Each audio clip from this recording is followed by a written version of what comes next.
সকালে ঘুমের থেকে উইঠাই পেটের মধ্যে এমন এক মোচড় মারছে, বাবারে বাবা, খিদায় পেটটা জ্বইলা যাইতেছে। সকাল সকাল উইঠাই যেহেতু খিদা লাগছে, তো ভাবতেছিলাম যে রুচিসম্মত কিছু না হইলে তো আর হইব না। তো আম্মারে কইলাম যে খুদের চাইল আছে নাকি ঘরে। আম্মা কইলো যে আছে। তো আমি খুদের চাইল ধুইয়া চড়াইয়া দিলাম চুলার মধ্যে। কয়েক রকমের বাটাও বাইটটা লুমু। সেই বাটা বাটনার জন্য এখানে আমি পেঁয়াজ, রসুন, শুকনা মরিচ, কাঁচামরিচ চুলাইয়ে নিছি। আর এখানে তো দেখতেই পাইতাছেন কত রকমের কত কি নিয়ে নিছি, মানে পেটের ভেতরে আজকে রাক্ষস ঢুকছে। এই বাটা বাটনার জন্য যে কত খাটুনি খাটতে হয়েছে, সকালে মাথার ঘাম পায়ে ফেইলা এই সমস্ত বাটা বাটনি করছি সকালে উঠাই।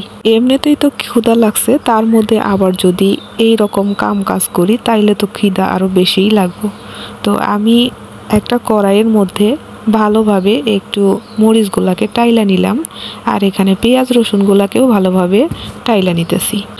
কেউ আবার আমার এই কথার ভাব দেখে বললেন না যে ঢং কইরা এমন কইরা কথা কওয়া শুরু কইরা দিছে কেন। সব সময় তো শুদ্ধ ভাষায় কথা কই, আজকে না হয় এই ভাষাতেই কথা কইতেছি। সব সময় শুদ্ধ ভাষা শুনতে শুনতে হয়তো আপনাদেরও অরুচি ধইরা গেছে কথা শোনার, তাই আজকে একটু ভিন্ন প্রসেসে কথা কইতেছি। প্রথমে এই যে তিসিগুলা দেখতাছেন, এই তিসিগুলাকে ভালোভাবে শুকনা কোলার মধ্যে ভাইজা নিতেছি। কে কইরা আমি যে কয়েক পদের বাটনা বাটমু, সেই বাটনা বাটনাগুলোকে আমি এইভাবে ভাইজা নিতেছি খোলার মধ্যে, কোনো প্রকার তেল ছাড়াই। কারণ সকাল সকাল তো আর তেল খাইলে এত চলবো না।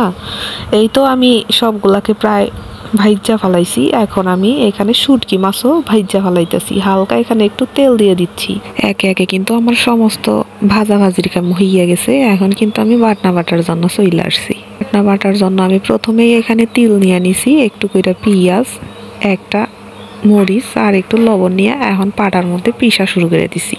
পাড়ায় পিষতাছি আর খালি ভাবতাছি কখন যে মুখের মধ্যে এক লোকমা দিতে পারবো। খিদায় তো পেট আসলে চৌ চৌ শুরু করে দিছে।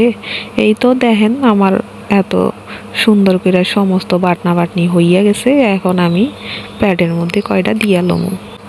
খুদের ভাতগুলারে কিন্তু আমি আগেই রান্না করে রাখছিলাম, আর চুলার উপরেই বসাইয়া রাখছি যাতে এগুলা ঠান্ডা না হইয়া যায়। প্লেটের মধ্যে এখন এক প্লেট ভর্তি করে এরকম বাইরা লইছি। এখন সুন্দর কইরা বাটা বাটনিগুলোকে লইয়া লমু একটা একটা কইরা। এমন ঘিরান বের হইছে কি আর কমু। পেটের ভিতরে যে রাক্ষসটা ঢুকছে ওইটাতে তো আজকে থামাইতে হইব। তো বাটনা বাটনিগুলাকে নিয়ে লিছি, এখন আমি এগুলাকে খাওয়া শুরু করে দিব।